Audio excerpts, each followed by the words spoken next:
From the birthplace of intercollegiate basketball, Hamline University, it's time for more Pat Patterson Thanksgiving tip-off action. A big slate of games awaits us today. The first one features the Roseville Raiders, a semifinalist in the Class 4A state championship, and the Bloomington Kennedy Eagles, a team looking to make a statement, hopefully in this event and in Section 6 4A. Hi everyone, I'm Mike Peden, and I'm joined by someone who's familiar with this venue, Patience Griffin, making her broadcast debut. Patience, you played here as a member of the De La Salle Islanders. I did. What was the excitement and anticipation like knowing that you would start your season on Thanksgiving weekend? I think the biggest excitement was of all the hard work we've been putting in like 2 months prior to, and then to finally being able to play in front of your family and stuff like that. Especially around Thanksgiving, family's all in town, so why not come in and check me out and play? And that's what a lot of folks will be doing today. Roseville, they bring back just about everybody.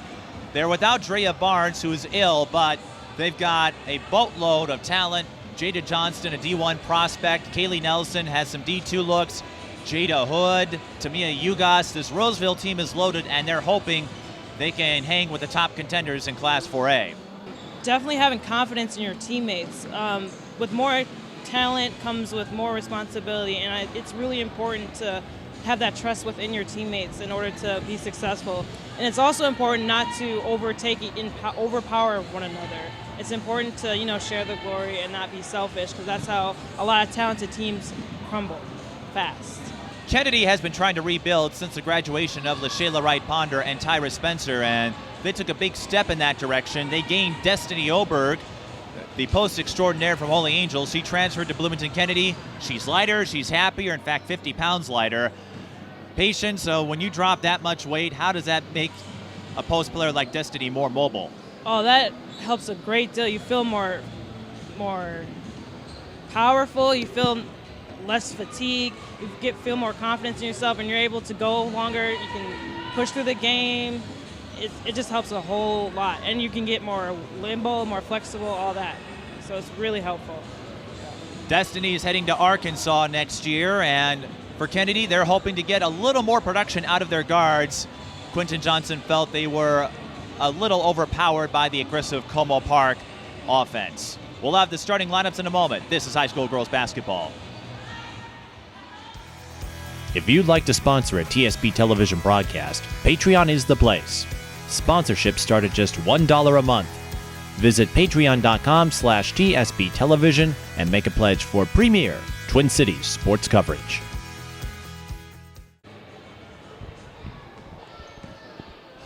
Mike Peden and Patience Griffin back here at Hamline Arena. And Patience, it's been a while since you were last here, but any memories as a player from taking part in this event? Definitely. I remember the Kennedy game. I believe that was my sophomore year. It was a very intense game, but Kennedy ended up beating us. But, man, it was a very exciting crowd, very big crowd, especially for a girls' game, man. Very happy to be back here. It's crazy how much time has passed since I've been here. Well, sophomore year, I think that was the year you won state, or Yes. the second time you won state, so it all worked out for you. Oh, yeah. It all worked out. In fact, I remember you made the all-tournament team. I did. And then that's how I met you, and then everything went downhill from there, right? Oh, yeah. But how did you handle that? Because when you get that kind of recognition, you were on the team with Shauna Johnson, Lena Starr. They were the headliners, and so to get that honor and get a little publicity of your own, what did that mean for you? That meant a lot. I honestly was not expecting to get the award, and when I received it, I was shocked. It was like an amazing feeling because I had worked so hard for that. And if I recall, that took place right before your birthday. It did. Actually, it was on my birthday, actually. So it was a pretty good birthday gift. Here's a look at the starting five for the two teams. The Roseville Raiders will be the home team. They'll have Tamia Ugas, number 3, the sophomore. Kaylee Nelson, number 10, the senior. Reginae Meadows starting in place of Drea Barnes. She's number 12, a sophomore. Jada Johnston, number 41, the junior. And Jada Hood, number 42, the senior. Bloomington Kennedy will start, number 15. Zaria March, she's a senior. Linnea Zeeble, number 20, another senior. Samantha Houston, also a senior, number 23. In fact, all seniors. Kiana Cox, number 24. And Destinee Oberg, the transfer from Holy Angels, number 25. And speaking of news, Roseville adding a notable name to their coaching staff this year. Rachel Bannum joining the team as an assistant. In a way, following one of her idols, Lindsay Whalen, who is in her first season as head coach of the Gophers. Of course, the two crossed paths a few times in the WNBA ranks. Rachel playing for the Connecticut Sun, as you know, and Lindsay Whalen, well, I know you were in Kansas during the years the Lynx won championships, but I'm sure word got out to you about what Whalen and the rest of her team did. Oh, yeah, definitely. I've always been a Lynx fan, so for them to actually win, that was amazing for me. And not just one, but four. Oh, yeah. Oh, yeah. And I've been there for all four. And the reason I bring that up is that if anyone gripes about the lack of professional championships up here, I'll usually quip, I don't know what you're talking about. But what Whalen and the Lynx, how they've galvanized women's basketball with the success they've had, I don't know how much longer that dynasty will last, but there's an audience here, and you know of it, because at those state tournament games, De La Salle would bring big crowds, and of course there's also the De La Salle Cretan series. Oh, yes. That always brings a crowd. Yeah, with the Cretan, we only played the girls' teams, I think, maybe 2 of the years, where the boys played them all 4 years. We didn't really play Cretan that much as girls.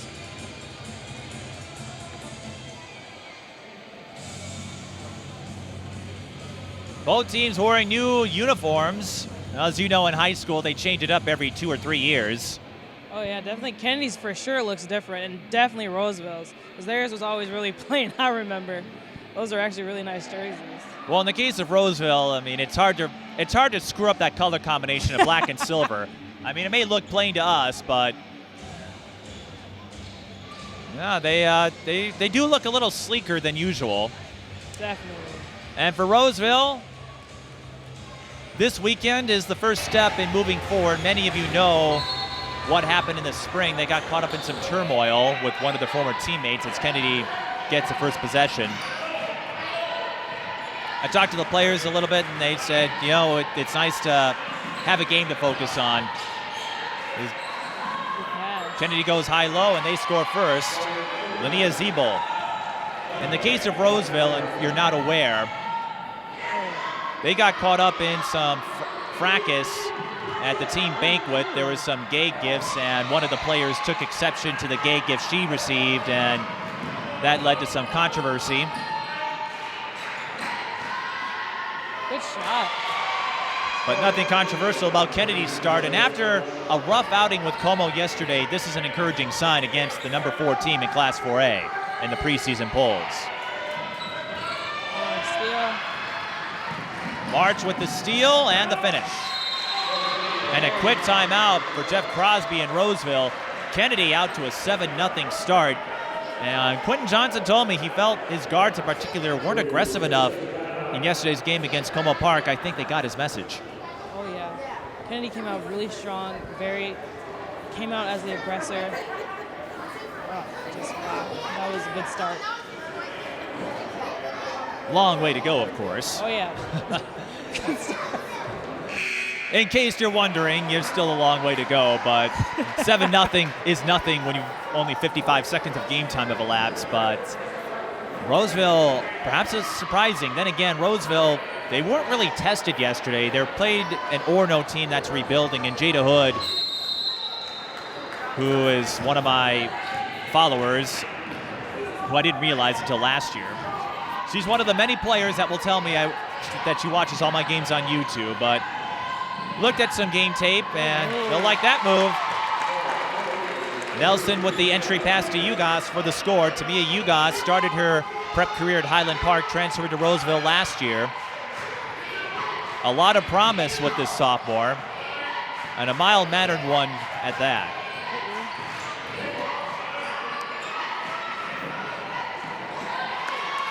Good defense. Jada Hood steps it up and strips it from Destinee Oberg. The two Jadas go at it, but Jada Johnston comes up short. And then a foul that will be on Jada Hood. And then a technical.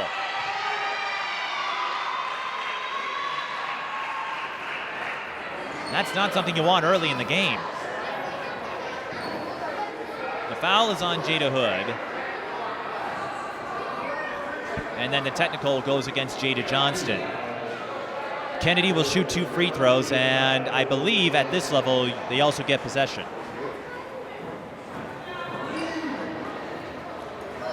And as you know, technicals count as personals in high school and college, so not the best of circumstances on the part of Roseville.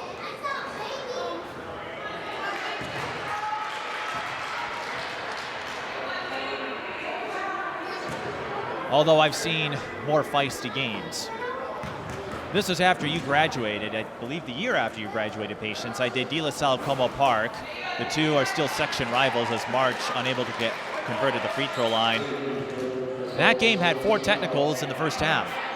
That does not surprise me. Como has always been a very aggressive team, very passionate team, so that does not surprise me at all. Well, and that was the year Andrea Adams was a senior, Alexis Gray Lawson in her first season, and for a while, those two teams didn't like each other. Oh, no. They haven't played each other since. Yeah, I would not be surprised if they've taken each other off the schedule. That was always an aggressive game. There was always a lot of verbal confrontation on the court. It was just very aggressive, very. It was one of those games you circled, although in your case, De La Salle had dominated that rivalry for years, and then Como Park came up. Well, Andrea Adams was a tough player to contend with.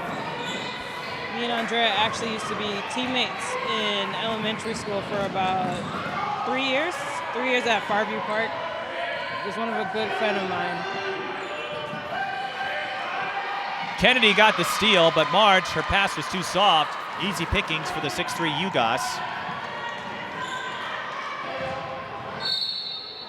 And then a foul.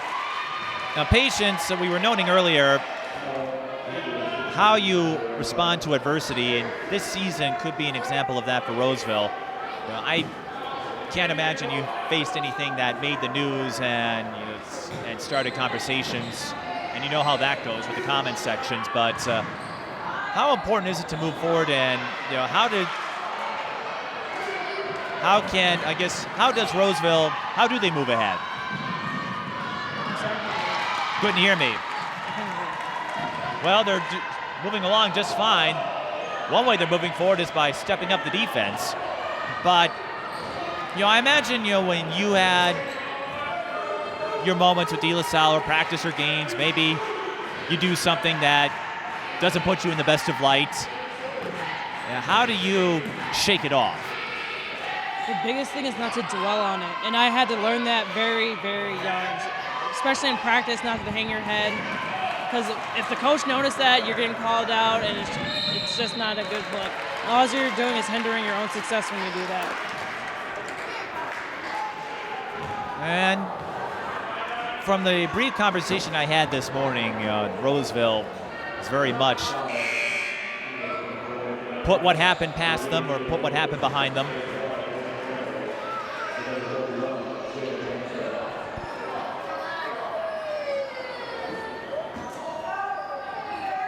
Samantha Betterman, number 5, making her first appearance for the Raiders. It's a 7-2 game.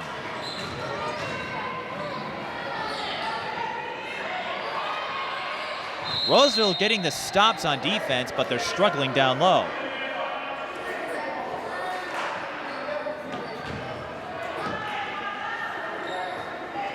I know you didn't have to mix it up too much down there. You were more of a perimeter option, but how do you settle down there? And one thing I hate about the post is all the battle wounds, man. It's a battle war zone down there.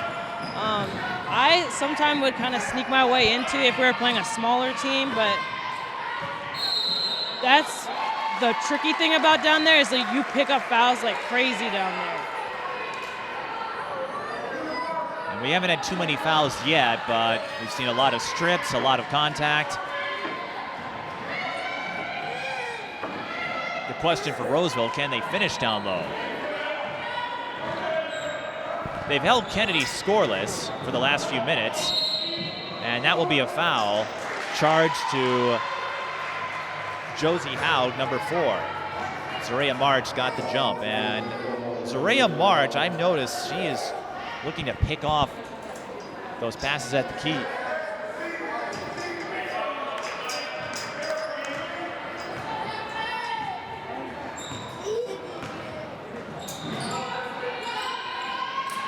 Kennedy reached the state tournament in 2013 and 14. Roseville on the run. This is Jada Johnston. Johnston, a volleyball and basketball athlete for the Raiders. And it's 7-4.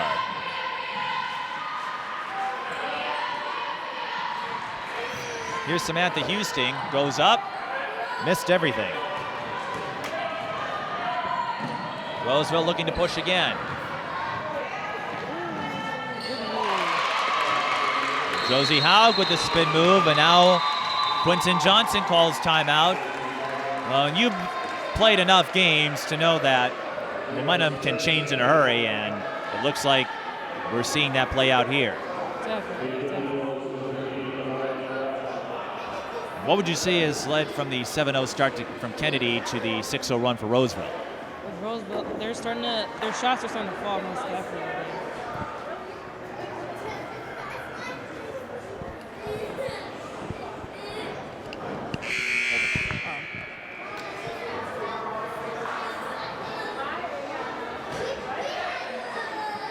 And as you know, this sport is a game of runs. Oh yeah, definitely. What was also challenging for us at De La Salle is being in shape, specifically for this tournament. So what Coach Johnson tried to do was get us conditioning for weeks. And we've always been a pretty well-conditioned team. That's how we base our offense. We run teams. And that's how we kind of struggle in this tournament because we weren't always in shape like we usually are. I don't think anybody is. It's right after Thanksgiving, man. Right after Thanksgiving, everyone's had the turkey. You only have a week and a half to practice.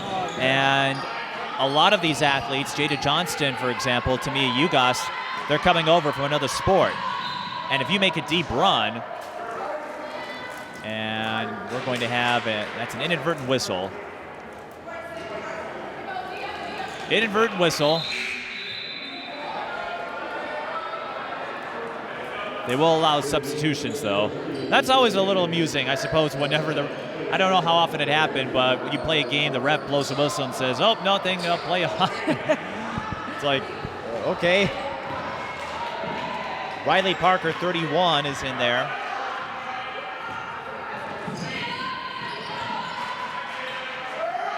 I was going to say, before that whistle, you have a lot of athletes, especially if you make state tournament runs in other sports. Volleyball for the girls, for example, especially volleyball, or even swimming for some, that cuts into your preparation time between seasons. And it's even more pronounced for football. Reginae Meadows with the rainbow three, banks it off the glass, and it's a 9-0 run for the Raiders.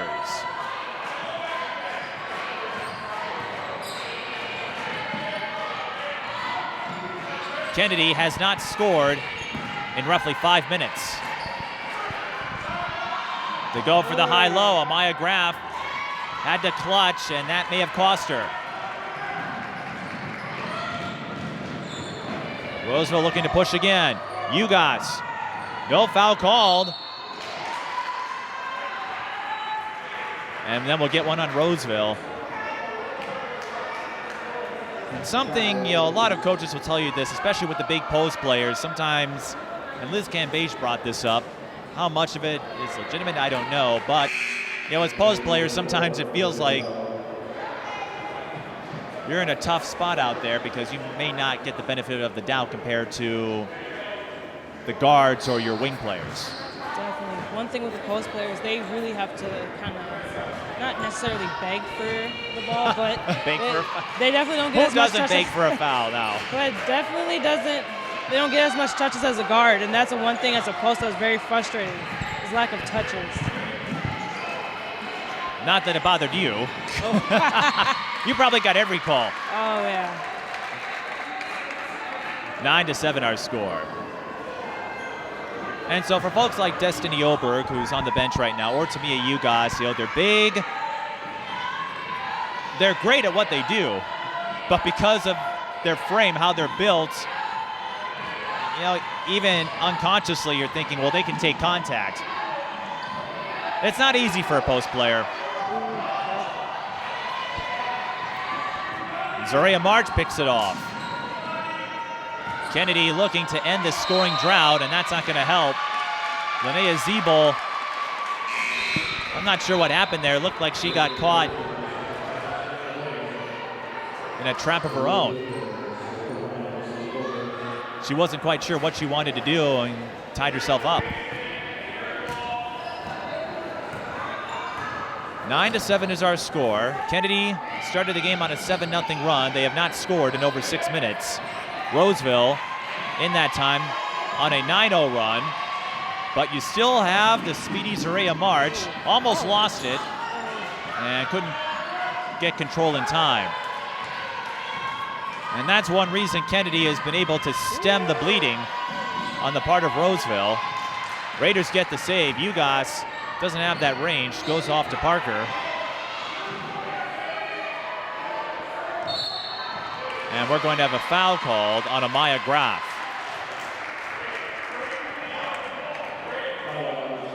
.10:25 remaining.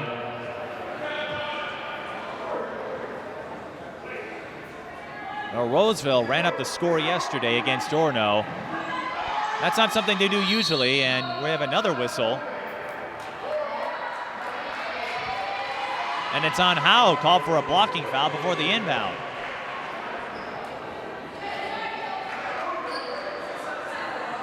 Well, this game turning into a bruising one for everybody. Oh, yeah. Kennedy definitely has been very aggressive, tough defense.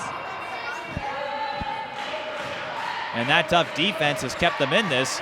And that's one way, when you're not scoring, to stay in it. Oberg scored 15 in yesterday's loss to Como Park. They got 20 from Zoraia March. Oberg has yet to really get involved. Amaya Graf, that was a tough shot on a double team. And last touch by the Raiders. And Destinee Oberg walking off slowly. Looks like she's going to be subbed out. I'm not sure what happened, but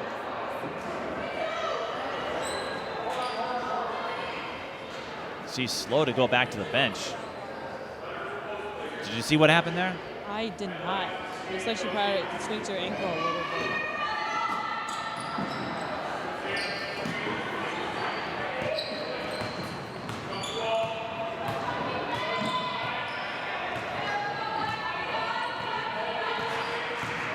She'll head to the end of the bench. So the Eagles will have to push forward. Looked like Oberg may have had the wind knocked out of her from what I can tell, but we'll see. High-low, and March can't find Graf. Good defense by the Raiders, sealing off the high-low entry option.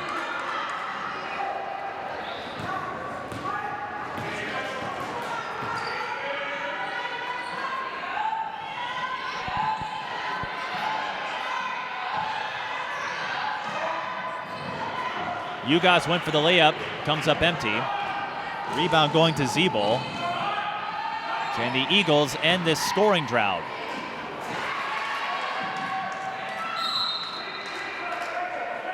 Now we'll stay with Kennedy on the kickball, but you can't like the fact that you've gone scoreless for 8 minutes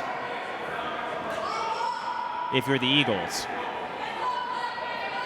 And I imagine when you played for the Islanders, it was a little frustrating to go on those scoring droughts. Oh, definitely. Oh, man. That was probably the most frustrating thing. But what we did was we tried to translate, be that more aggressive on defense when offensively we weren't really, nothing was falling. Cox missing the three-pointer. Ugas with the rebound.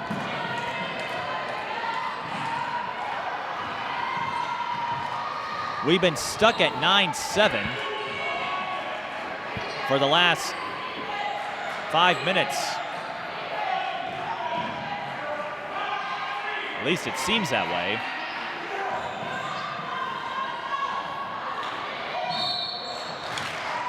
This reminds me of the Eastview Apple Valley section final I called last year, where I believe the halftime score was 14-11. Oh, wow. Nobody scored for 5 minutes to start the game.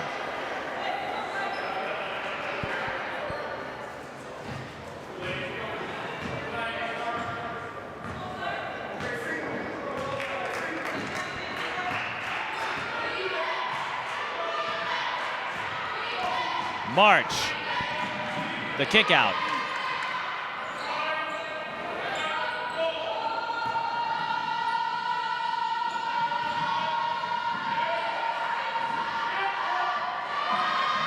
Kennedy finally ends the scoring drought on a three-pointer from number 11. Tori Miller.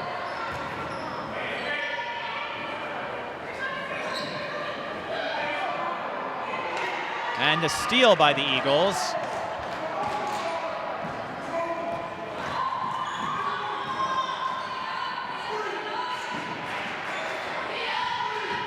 Miller.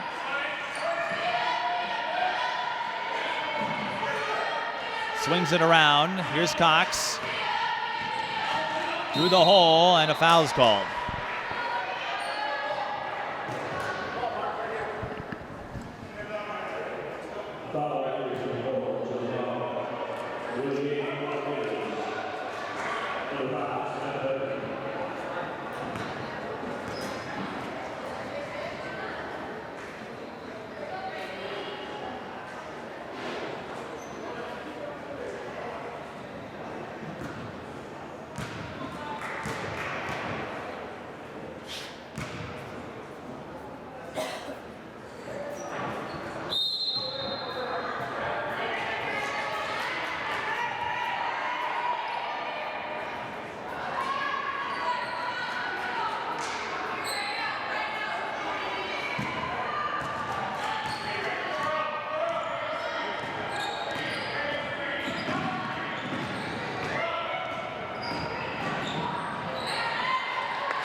Roseville up 11-10, make it 14-10. Jada Hood hits the three-pointer.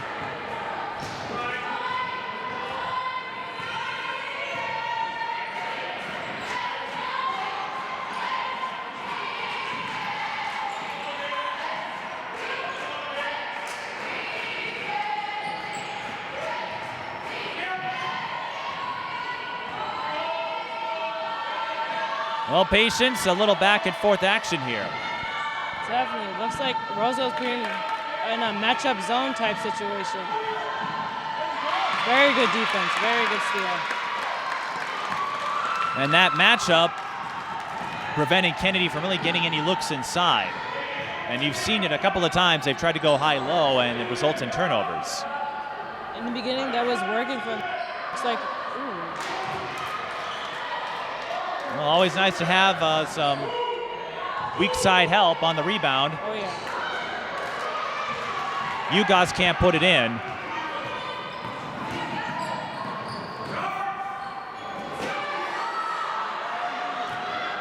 Houston wanted a foul call, didn't get it. But the officials have been kind of letting a lot of calls go. They won't let that one go. Destinee Meadows will shoot free throws, but this is really a physical game, and there have been some moments where the officials have had to come in, but other times they've let them play through it. Yeah, definitely. You can definitely tell Roseville's getting pretty tired, and with tiredness comes lousy fouls. And that goes to the stamina factor you spoke of. In these holiday events, you're playing a back-to-back, so you don't get a lot of time to practice. Like you said, you're not necessarily at 100% in game form. Definitely. That's a rainbow arc for Destinee Meadows. But you know what? A lot of folks won't teach you that per se in shooting drills, but it's one way to not get blocked if you can master that high arc. That's a very high arc. I'm trying to imagine you playing with Andrea Adams, what that was like since the two of you were teammates. I'm trying to remember. With her, it was between her. It was either her or Lexi Lee, who used to play for Maranatha. That was our main guards, and they would kind of go at it a little bit because Andrea would always try to be the aggressor, and she was younger than us. She played up with us, so we had good chemistry on the team. So we always clicked. So there was never really a problem with that.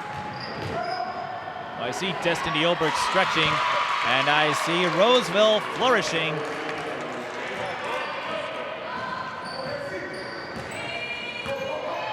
And I believe she got it off of Destinee Meadows.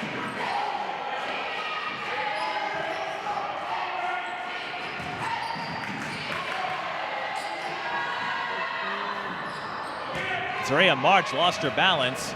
And then Kennedy, that not the usual double team or trap defense, but it worked. They just everybody ran into each other, and Kennedy comes up with the ball. That looked a little strange to me.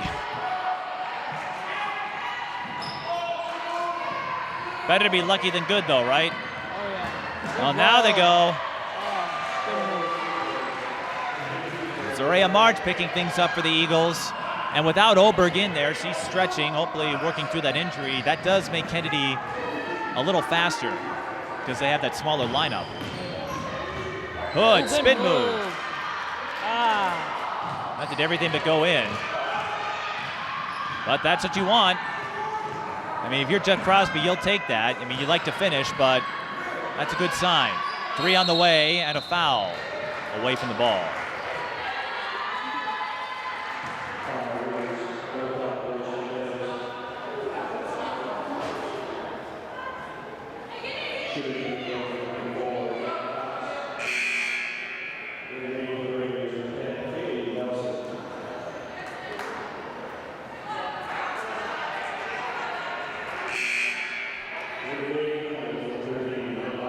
And Roseville in the penalty, so free throws coming for the Eagles. And they'll use this time to make some substitutions.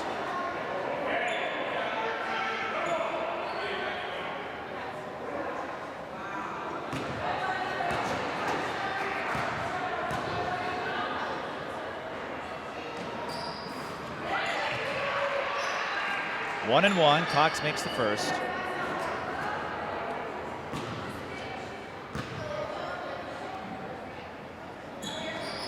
And the second.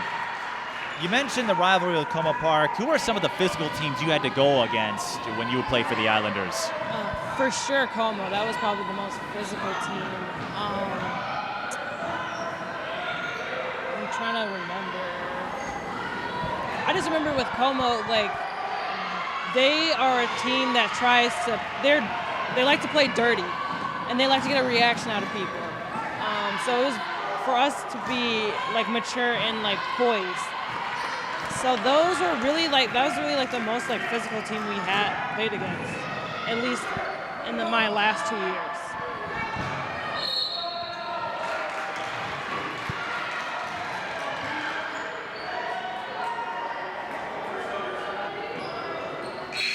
So in spite of all your state titles, the one team you remember the most is Como Park. Oh, yeah, Como.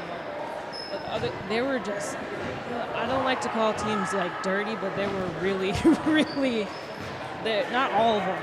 There were some players who were just like, I don't even think they wanted to play basketball. They just wanted to just mix it up a little bit. Yeah. But, well, I was thinking if there's anybody in the Tri-Metro that stood out or section game, because I know you played Hopkins a couple of times. When we played Hopkins, I was actually out of town for my grandfather's funeral, so I missed that game. But I remember specifically when we played them in the little fall league. Oh my gosh, I took a charge against Nia Coffey. Wow, biggest regret. She is fast. She's going full speed. I almost got a concussion, so. Thank God. And it was at that moment you figured out why she got a WNBA contract. Gosh, wow. Man, that was just.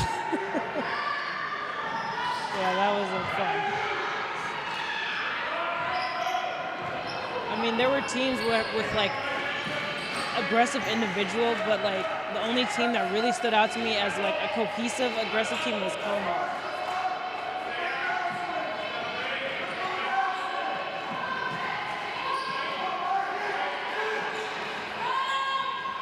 Kennedy going high-low. Zebel can't get the finish. And these last few minutes, I know we've been chatting about some of your moments here, but Kennedy, they ended their scoring drought, and now they're back up by 1 after Roseville went on a 9-0 run. Cox fires the 3. It almost goes in.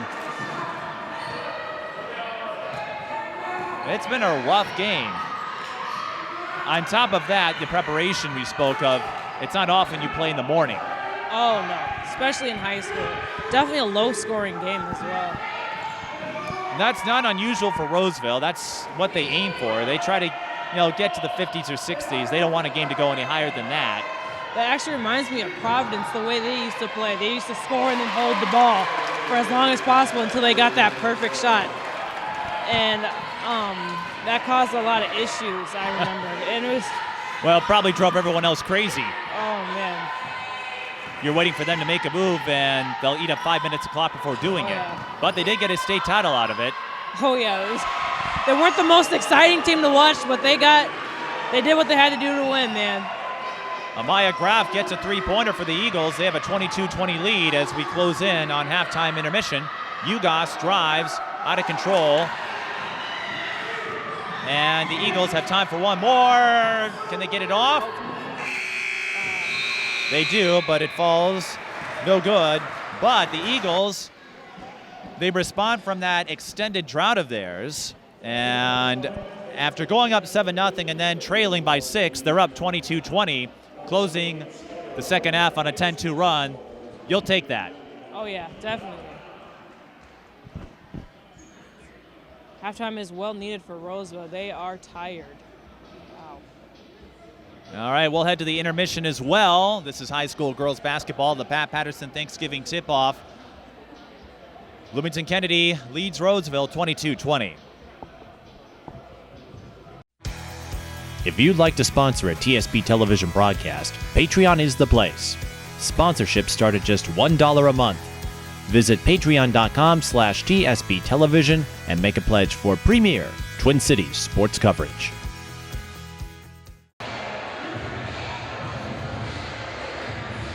Mike Peden and Patience Griffin back with you at the Pat Patterson Thanksgiving tip-off here at Hamline University. Looking over the first half numbers, Rejane Meadows starting in place of Drea Barnes. She's got 7 points. Tamia Ugos with 4, Jada Hood with 5. Roseville, an epitome of balance, and we'll see another example of that tonight with Hopkins. Kennedy's Doria March has 9 points. Ania Zebel has 5. And the Eagles building a small advantage here, or I should say responding from that scoring drought, and they're doing it all without Destinee Oberg.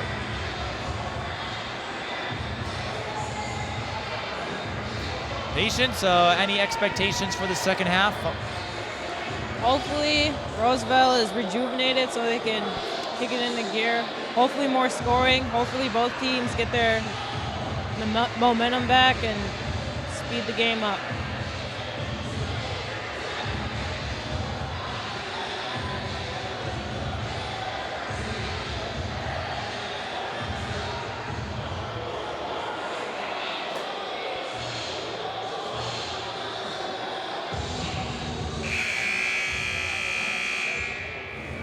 And on the part, for either team really, we mentioned earlier, basketball is a game of runs.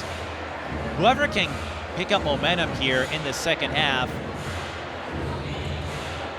that might be enough, more than enough to get the win.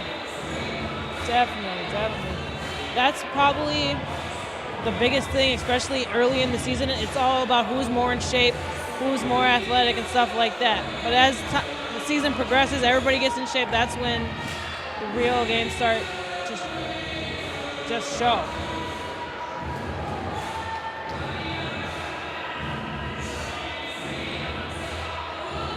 As we noted, Zaria March had a big game yesterday against Como Park, 21 points. Destinee Oberg had 15, and they're still working on her along the sideline. Destinee Oberg unable to play, and that could prove problematic.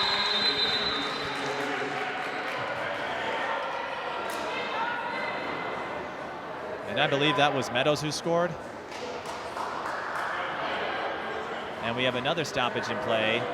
This time it's Linnea Zeeble who gets injured. It looked like, oh, it must be a bloody nose.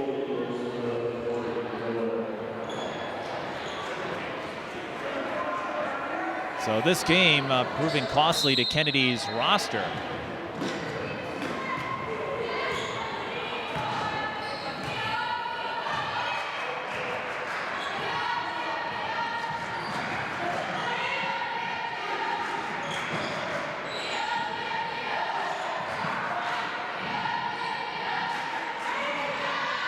On the way. March can't get it to fall. Meadows tried to get the rebound, but was unable to do so.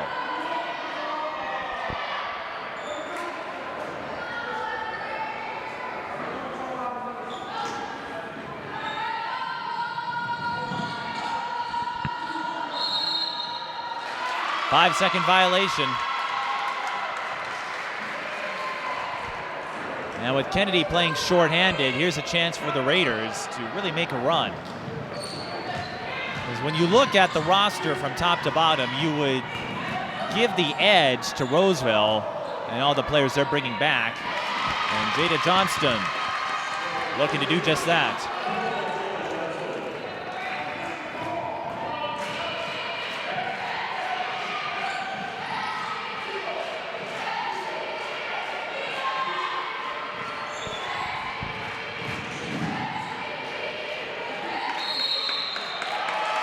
Traveling violation on the Eagles, and Kennedy looking a little rattled here.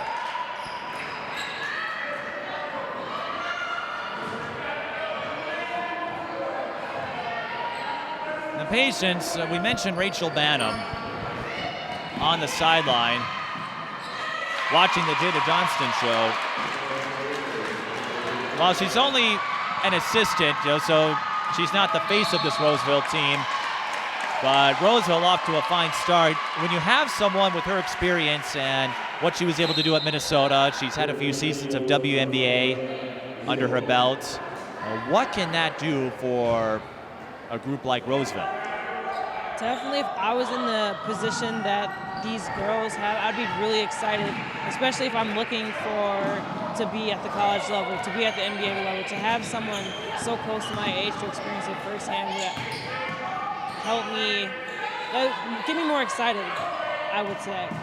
And I feel like they would be able to give me more insight of how to get there. So these girls definitely have an advantage if they're looking to accomplish those goals. Foul drawn by Tamia Ugas. And Roseville starting the second half on a 6-0 run. If you just joined us, Eagles started on a 7-0 run to begin the game, and then Roseville responded, scoring 9 in a row.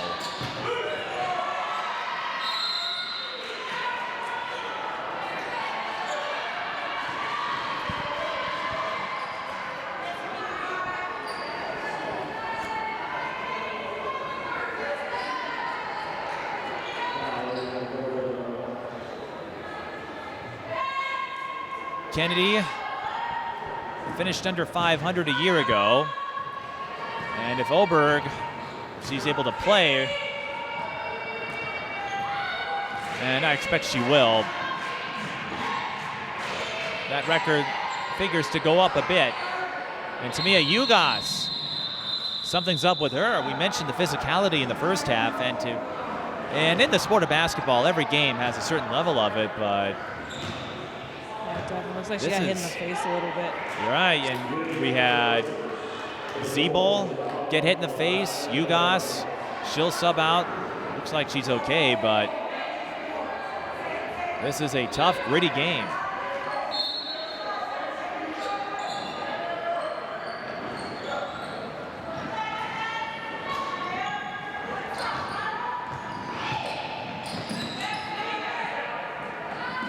Meadows and that long arc of hers, long high arc I should say, couldn't get it, but does draw the jump. Kennedy with the arrow.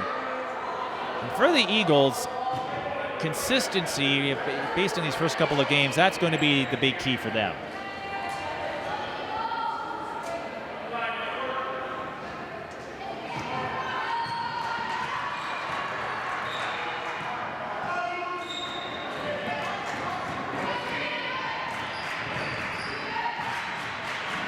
March bouncing it over to Houston for three. That's short. And Zeeble gets back in there quickly. I don't know if I think a couple of years your team won state. I don't know if you were there, Patience, but were there any injuries or when you had to go without one of your top guns like Kennedy's doing right now? Definitely my sophomore year, it was a playoff game. And she was more of a role player, but she actually, I believe she tore her ACL, and that's when I got moved up to more of like the six-man position. Which player are you talking about? Joy Jones. I do remember that. Yeah. So, yeah, I kind of took over her position, and it was very hard to see her go down like that because she had just gotten back from. She had tore it a couple years prior too, so she was kind of get back in the swing of things, and to see her go through that again it was hard. And Oberg doing the same thing, got injured in summer league, had to miss the entire summer with a back injury. Folks weren't sure if she was going to be able to play, but spent a lot of time in therapy, getting herself back to game shape, and she's ready to go, well, at least until today.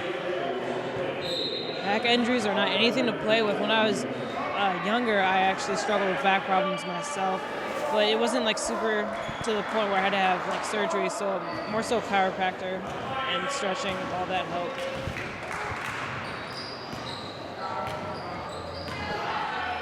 And I'm sure you get a few bumps, bruises, things like that, but when you're playing a sport, crazy things can happen. Definitely.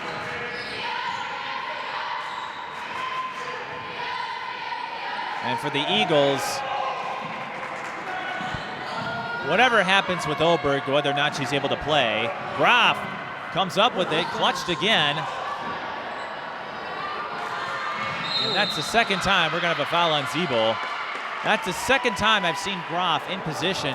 She goes for that clutch move. Oh yeah, she is a very aggressive player, very aggressive player. You wonder though, there were a couple of times if she went straight up right away, maybe she gets a couple of buckets. She is, wow, she's quick. She's a passionate player.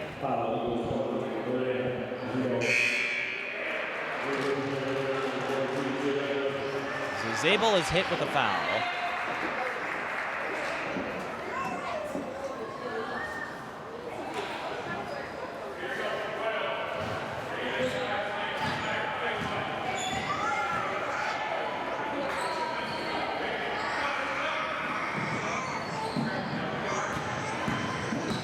Hood, kick out.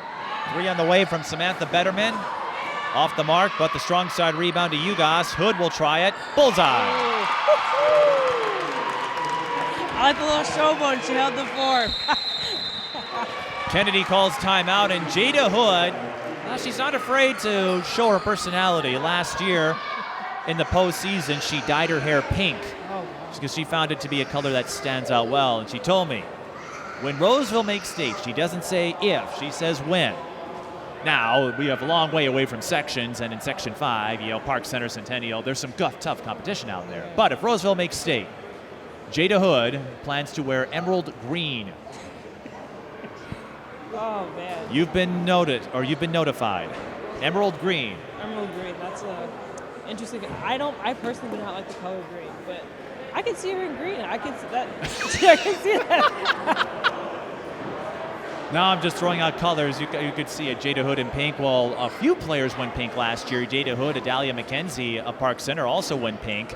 And I just found it to be the strangest thing that players are just dyeing their hair in interesting colors. Well, I guess in the pros you have Stephanie Dolson. She's gone purple. Oh, yeah.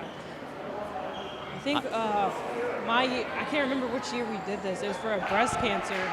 We put a little bit of pink streaks in our hair. Okay, you did pink socks highlights. and stuff, like shoelaces, but we didn't dye our hair pink. Yeah.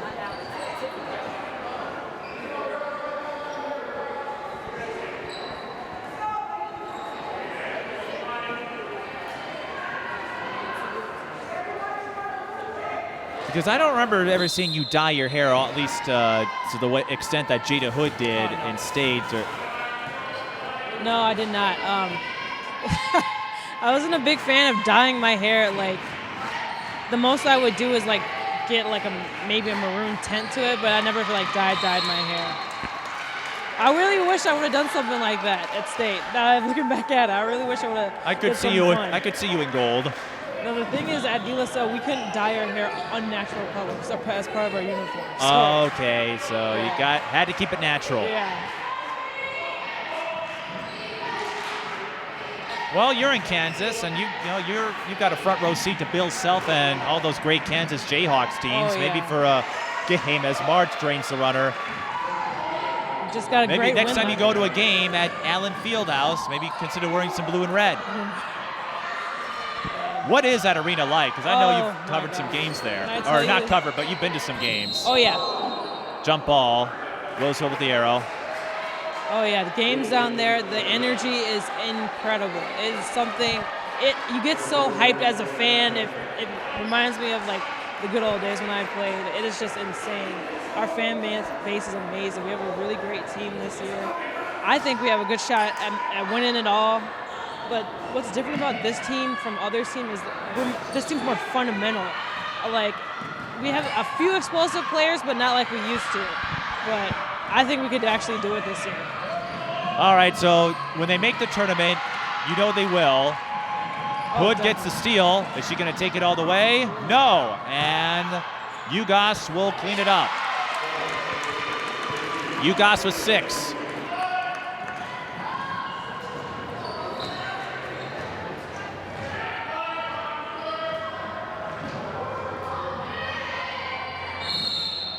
Could you have seen yourself as a college basketball player? Yes. I actually had intentions on playing college basketball, but as I got older, I just didn't feel like I used to. I didn't feel that passion that I once did. And if I'm not passionate about something, I'm not going to force myself to do something I'm not, especially at that level. But besides, who would want to go to Kansas? We've got a scrap for the ball. It's picked up by the Raiders. They lead by 7, and if this UGOS transition play is good, and it is, we'll make it 9. It seems Roseville has a little more edge in their game. Oh yeah, they definitely with the transition play. Definitely picked up some momentum from halftime, and it's showing. March with the step back, that doesn't fall. And remember, Kennedy is playing without Oberg, although even in the playing time we did see Oberg in, Roseville kept her away from the lane. That zone you talked about really sealed her off. And this Roseville team, they can play a lot of styles. But the inside game seems to be the difference between these two. Roseville getting some more inside baskets here. And the Eagles, in this feast or famine of theirs, they've only scored 2 points in the second half.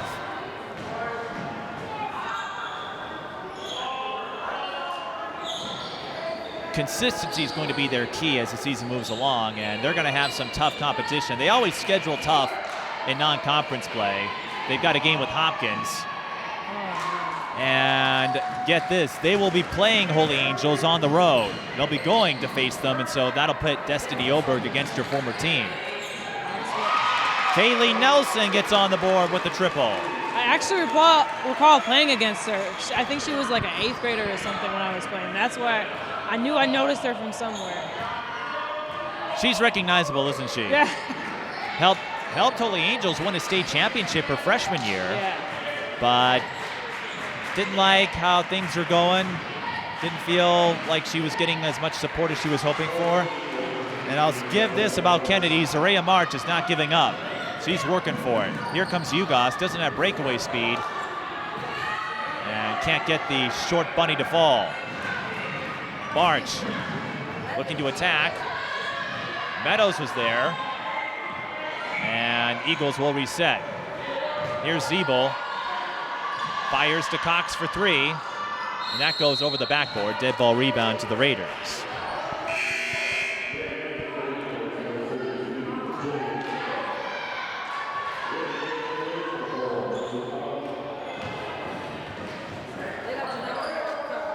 Oh, yeah, I remember your playing days. Maybe you weren't the highest rated member of your class, but a lot of folks knew who you were. You had a lot of friends in high places in the basketball community. Yeah, definitely. And I credit all that to Farview. Like, most of the top players came from that organization, and being a part of that organization, it was just That's incredible. right. Andre Adams was there, Nia Holly. TT Starks was there. Lexi Lee was there. Kenesha was there. Like, Jade Martin. And Jada Johnston is down low. Raiders up by 12. So what happened to you? What happened to me? I tease. Oh, man. I really started to fall off around, I guess, 8th grade year is when I got injured. And then, I don't know, it was just different after that. And then I was kind of bouncing around where I wanted to go to high school and things like that. So. And then you found De La Salle. Found De La Salle, man. Or De La Salle found me, honestly. I had it. My intentions were to originally go to Maple Grove High School, and then looks like God had different plans for me, so I ended up at De La Salle.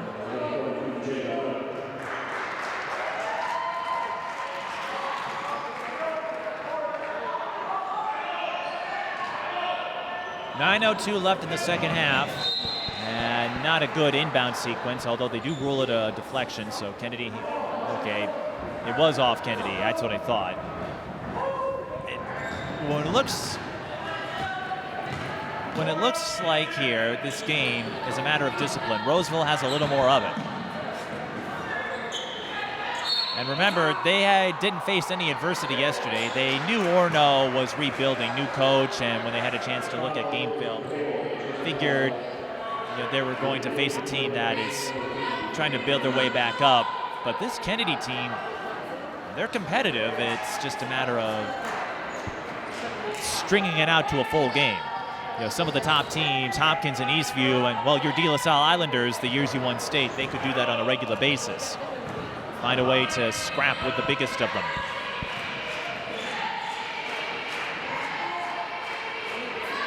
But we still have time, and if the Eagles can find the basket, who knows?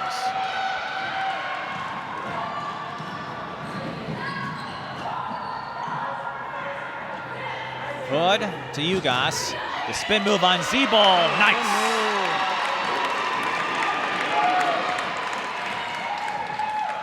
Tamia Ugos putting Zeeble on the spin cycle. Extra rinse.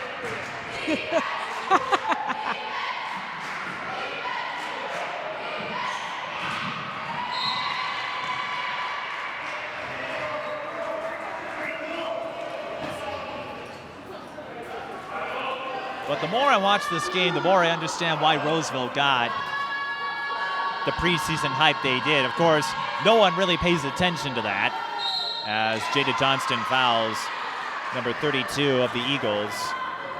That is Jillian Siebel.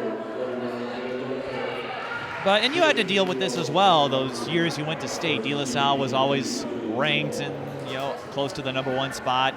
Of course, you try to put that away until you get to March. But when you see that, hey, folks are respecting us, how do you handle that those first couple of games when you see yourself in that top 10? It's definitely, we never really paid too much attention to ratings because to us, ratings didn't mean anything. Those are just another person's opinion. It all mattered when you came on the floor.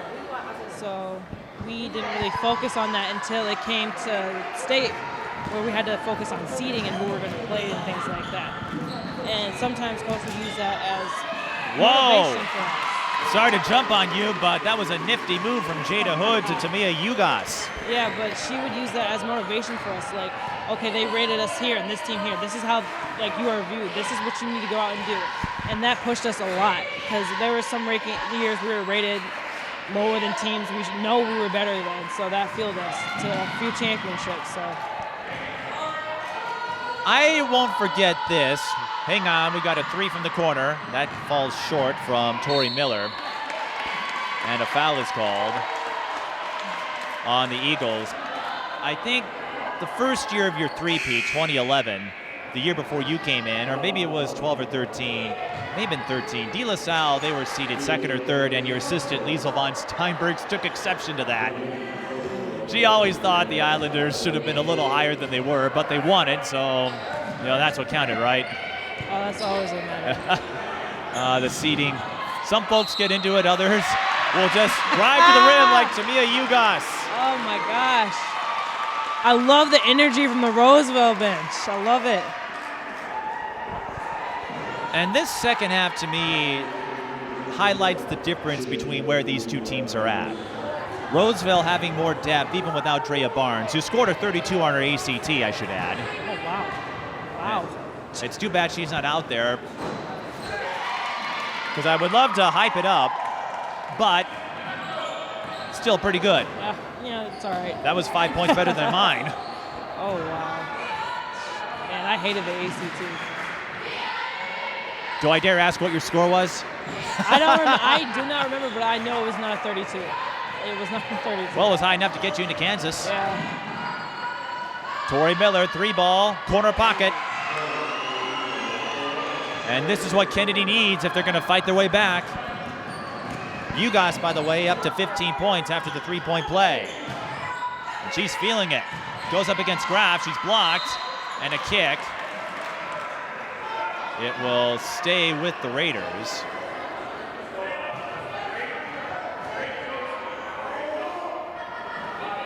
Jeff Crosby, longtime head coach for Roseville, and Quentin Johnson. He took over as the Kennedy head coach back in 2012 after he was an assistant at Jefferson. And since we've been discussing your ties to Kansas, as Josie Howe goes to the line, Quentin Johnson, a diehard Kansas City Chiefs fan. Oh, man, one thing about people from Kansas City, they love their Chiefs and they love their Royals. Oh, my gosh. Well, those are the only two sports down there in the pro ranks. Up here, if a team's struggling, you've got another team to go for. Well, take the Twins, for example. How many times have folks said, well, at least we have the Lynx? Right. I feel like that's for any sport. Football, probably. Everything. Oh, we still got the Lynx, man. Well, I think you did get to experience what winning the World Series was like. Well, maybe not you directly, but the Royals won theirs in 2015. Haug misses both free throws.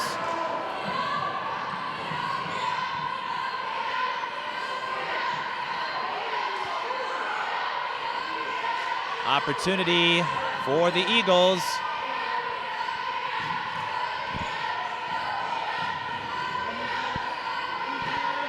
Graf thinking about it. Oh, good pass.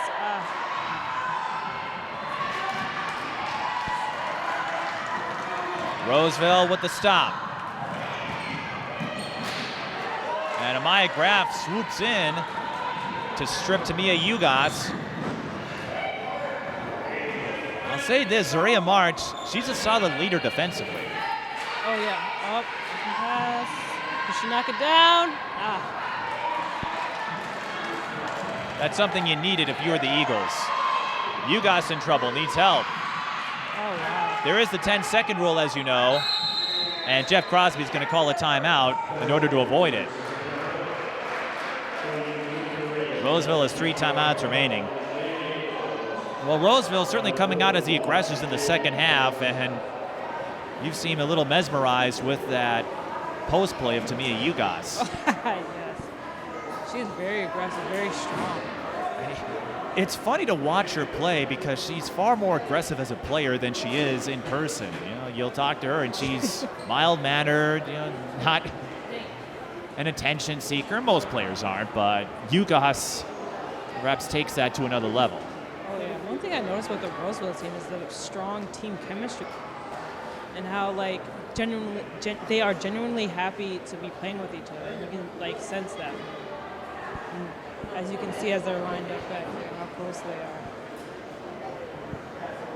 And I think that incident from last year, how you respond to it, as we talked about earlier, you don't want to dwell on it. You want to learn from your mistake, of course, whatever happened. And I wasn't there. I only heard what was said in the media. But those types of occurrences, while they're not ideal, it can strengthen you if you're able to push through it. Definitely. And on top of that, this is a team that returned just about everybody. They only graduated 1 senior from last year's team.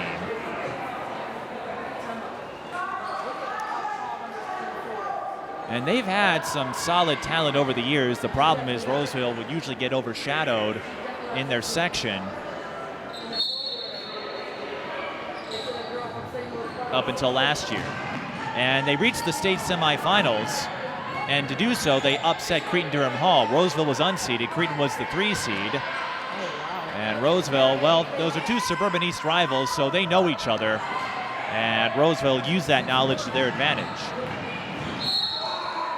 The big step for them, the big question is, can they hang with Hopkins and Eastview? Because in the semifinal, Hopkins destroyed them. Hopkins destroyed Roseville? Last year in the semis. Well, Hopkins and Eastview were far and away number 1 and 2.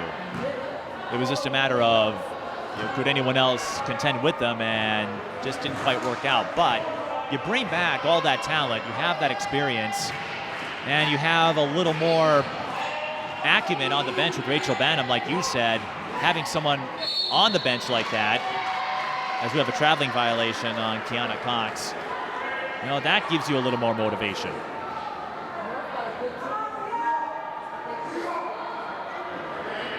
And not just as a player, but even from adversity. Remember, Rachel Banham had that ACL tear in her senior season, redshirted, came back to get the school scoring record, and Jada Hood lost her footing. Of course, everyone around here remembers that 60-point game Rachel Banham had. Needed a couple of overtimes, but 60 points, and no matter how you get it, it's pretty good. And that got the attention of Kobe Bryant. Yeah, I was just about to mention, that was crazy. And I don't know Rachel personally, but I knew that she was a big Kobe fan, so I know she was pretty excited for that. And I think she actually got the chance to meet him. Yes, she did, because she was in a college all-star three-point shootout in Los Angeles, and so she got to meet Kobe Bryant. Kobe, though, he's a pretty studious observer of the women's game. Oh, yeah. I'm more of a LeBron fan, but I always respect Kobe, but very respectful of this game. There are a couple friends of mine who wouldn't like you. I'm a little older, so I grew up in the Jordan years. Oh, man. And the Bulls. I bet that was just crazy, experiencing that. I mean, we have LeBron now, but... Watching Jordan in his prime, I still have visions of the '98 finals when he hit that shot over Byron Russell. I don't think you were born yet, were you? No, born in '97. Oh, well, okay, so you were just an infant when that happened. Yeah. The '98 finals, the highest rated. Oh, yeah. I'm sure it's on YouTube if you want to look it up. Yeah. I watched Space Jam about 50 times. LeBron's going to be in the sequel, I understand it. Of Space Jam? Yes. Oh, yeah. I'm excited for that. I'm very excited for that. But I don't know if that was just a rumor made by social media. But I believe it was confirmed. Yeah, I'll be waiting, man. I'll be the first person. I know how many are waiting for that sequel. I could see them throwing some sort of reference or joke into that GOAT debate because it's always Jordan, LeBron, and Kobe, and I find no point in discussing it because it's rather pointless. But you know that's basketball. It's the individuals that sell the sport. That's why we come here. Yeah, one thing I don't like what people do, no matter what level of sport, is when people compare people to other people. I don't like that because everybody has a different game. I mean, you can take pieces from others' games and learn from people, but everybody has their own game. You can never duplicate. You'll never have another Michael Jordan. You'll never have another Kobe. You'll never have another LeBron. They're different players in their own way.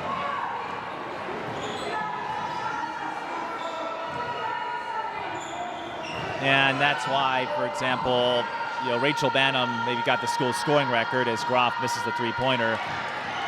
Inevitably, I'm sure she got some comparisons to Whalen, even though she broke Whalen's record. Whalen had that Final Four appearance, and Banham couldn't quite galvanize the locals the way Whalen did, but she is one of the biggest names to come out of Minnesota. When you look at the number of pro athletes that have come out of here. The two Gophers, well, Janelle McCarville, I don't think she got her degree, but also came out, had a few successful years. And then you also have Taylor Hill and Nia Coffey. I love Taylor Hill. I remember as a kid, I don't understand. I met her crazy. It was down in Nationals before an AAU tournament in Florida. And we saw her, my whole team, we all fangirl, just ran over to her and had to get the picture. We loved her. I covered her many times as a high school athlete, and I've covered her a few times in college and the pros. And you can find her siblings over at De La Salle these days. Her eldest sister, Tanisha Scott, took over as head coach of De La Salle after you left.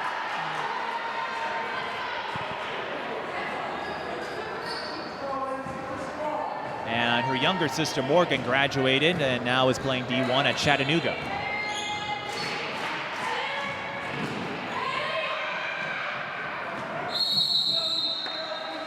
Roseville with the arrow. Certainly not the cleanest game we've seen, although on day 2 in November, you would expect that. Oh, right. You wouldn't expect a lot of flow and efficiency. But Roseville came up when it mattered in the second half. They grabbed the lead, lost it, and I think a lot of that had to do with their inside play. Kennedy having some trouble working their way in, and Roseville doing just enough, and that's one reason for it. Tamia Ugas gets hit with a travel there, but when you see what Tamia Ugas can do, and she's played some big roles last year as a freshman. Maybe you'd like to see a little more speed out of her, but that's the thing with post players. They're not usually your speedsters. At all. And for Kennedy, they didn't have Destinee Oberg. Who knows if she would have been able to get things going in the second half. So the Eagles are going to start this season 0-2. Roseville will start 2-0. Jada Hood will add a couple more points.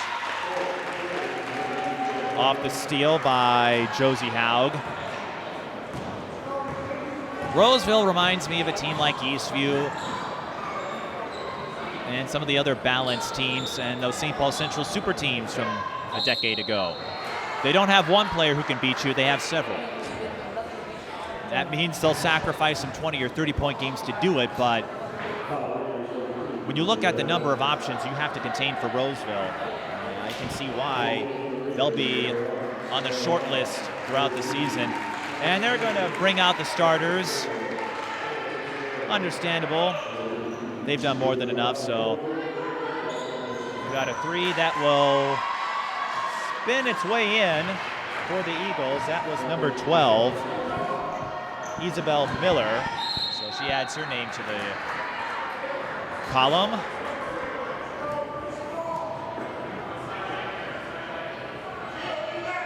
The subs coming in for the Raiders. Simone Hall, number 2. Skyland Streeter is number 2. Number 1 is Simone Hall. 32, Gabrielle Kopp. 24, Ava Fitzgerald. And ball handler, number 44, Liliana Lofgren Garcia. That's a long name. And Gabrielle Kopp gets a bucket, and that's something, when you're one of those deep bench players, you always love it when you get that chance to score in a varsity game. And Kennedy bringing in their reserves as well, at least some of them.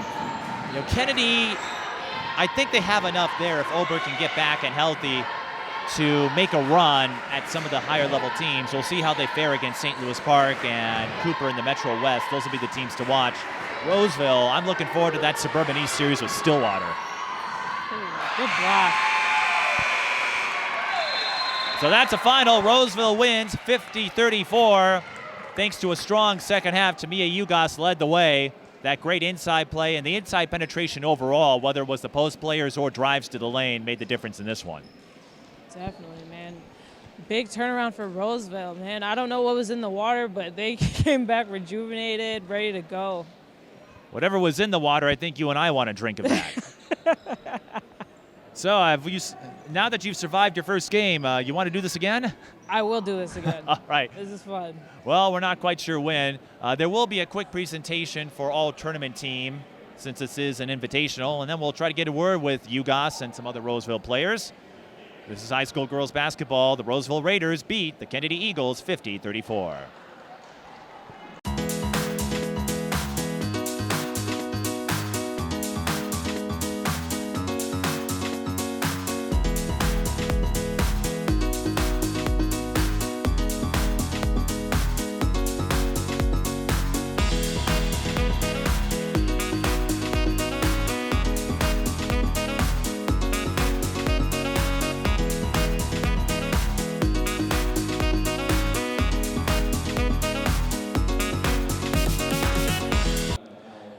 And joining me after a hard-fought game is Tamia Ugos. Tamia, Kennedy really took it to you in the first half, led by 2, and then you pulled away in the second. What adjustments did you make to change the outcome? We knew that it was going to be a tough physical game, and we knew that we were in a bad place, and we thought, this is our game. Let's go. Let's keep fighting. Let's not give up. We're only down by 2. Let's get in their heads, and that's what we did. And how does a game like this help give you a taste of what's to come this season? Because you gave up 7 to start. Then you held them scoreless for 9 minutes, and then Kennedy takes the lead at the end of the first half, so this was not an easy win. We knew that if we got into their heads and we kept playing the way we played as like a team, then it'd be not an easier win, but a more like better like a game. And I just thought that we played awesome tonight. After this first half was rough, but the second half was way better. We played way better. What would you make of the chemistry of this team? Because you brought back just about everybody, and that continuity really showed itself in the second half.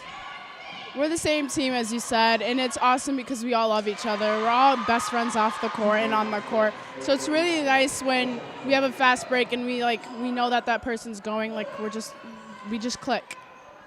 So what can we expect to see? You've got a lot of preseason hype, as you know, a long way to go before you worry about rankings, but what are your expectations, your thoughts, getting a taste of success last year with that state semifinal run?